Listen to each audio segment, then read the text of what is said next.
Assassination. The dictionary defines it as the deliberate murder of a prominent person, often for political or ideological reasons. And that is what I believe we witnessed yesterday.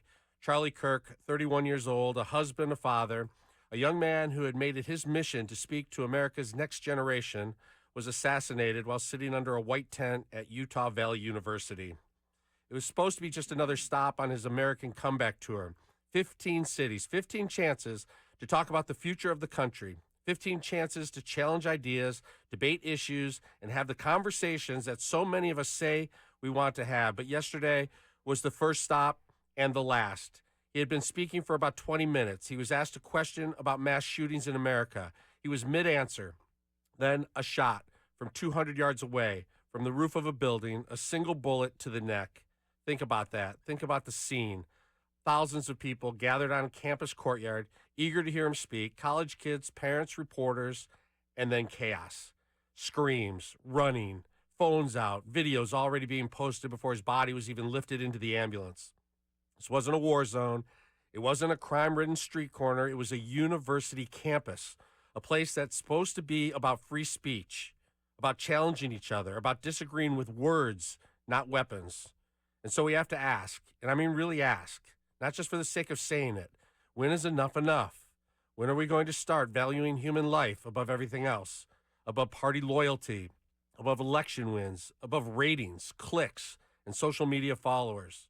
When are we going to learn to disagree without destroying each other? When did the debate become something to fear, something that can get you killed? When are we going to stop feeding our children a steady diet of violence as entertainment? We spend billions of dollars producing movies, TV shows, video games.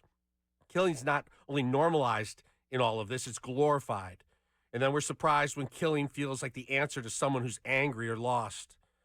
When are we going to have an honest conversation about weapons that serve no purpose other than to kill as many people as possible, as quickly as possible? We talk about the right to own them, fine. But when do we talk about the right of everyone else to stay alive while attending a speech, a concert, a church service? When are we going to hold media outlets accountable for what they do to the national mood?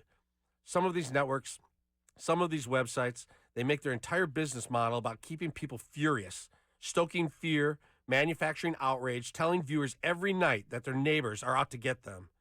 At what point do we say there's a difference between informing the public and poisoning the public?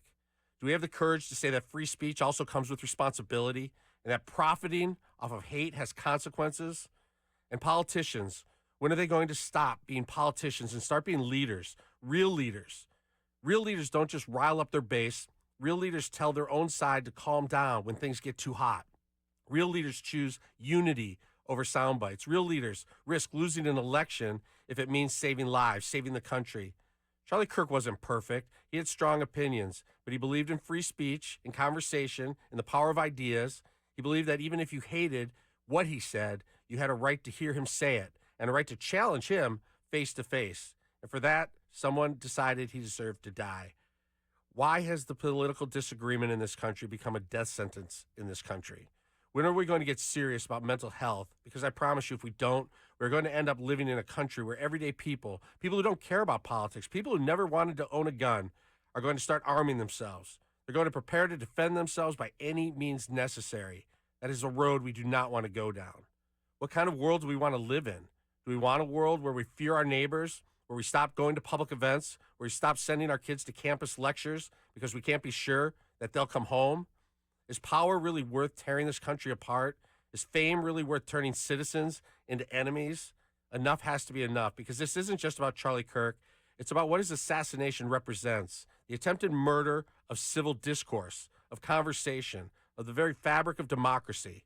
If we cannot come together on this, if we can't say no more, if we can't agree that we're better than political murder, then we're going to lose far more than one good person. We're going to lose the idea of America itself.